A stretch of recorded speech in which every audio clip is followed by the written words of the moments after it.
Hey, it's Seth. Welcome to Preborn Defenders 101. Today we're going to consider a common objection to the case against abortion.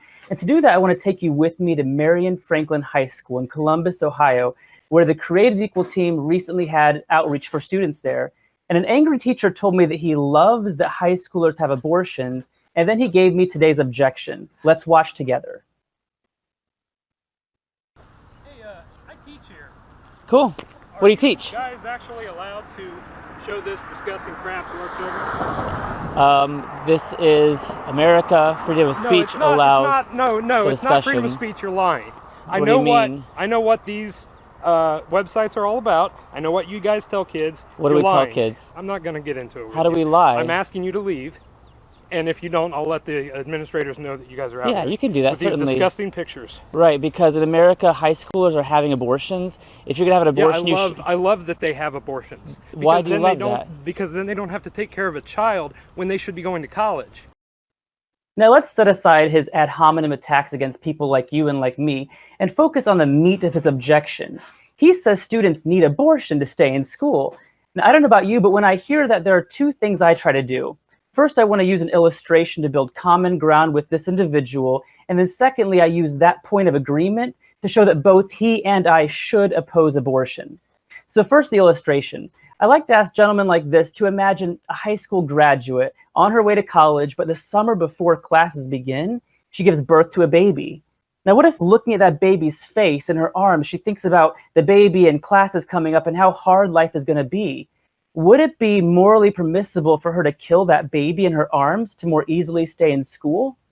Now, what I'm doing here is I'm taking his assertion that pregnant moms should be able to kill their babies to stay in school and asking if he would allow a mother in a similar situation to kill her newborn baby to stay in school.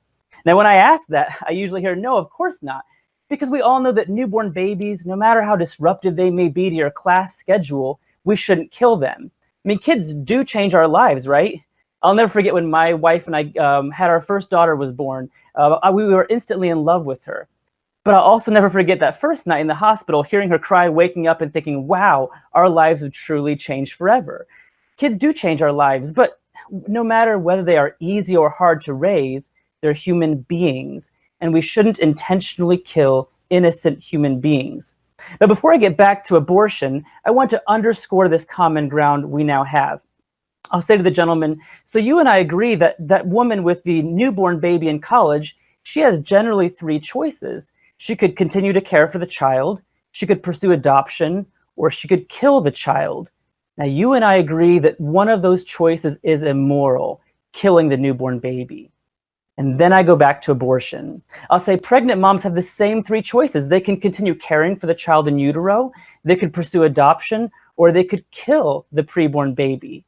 But if you and I agree it's wrong to kill the older child, how can it suddenly be moral to kill the younger preborn baby? And now comes the hardest part. I have to bite my tongue and wait for them to respond. And when they respond, they may say, you're right. We shouldn't kill either the older child or the younger child.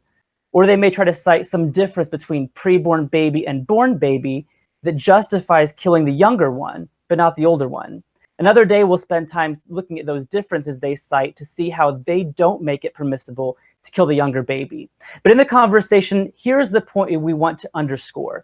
We want to demonstrate that no matter how old or young the mother may be, whether she is in high school or college, no matter the age of the baby, whether she is preborn or born, if the mother wants to sever her ties of motherhood, there's an ethical way to do that.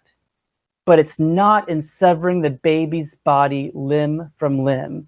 It's adoption, foster care. We already recognize this with born kids. To treat the younger ones, the preborn ones, any differently is to reject the truth that all humans are created equal.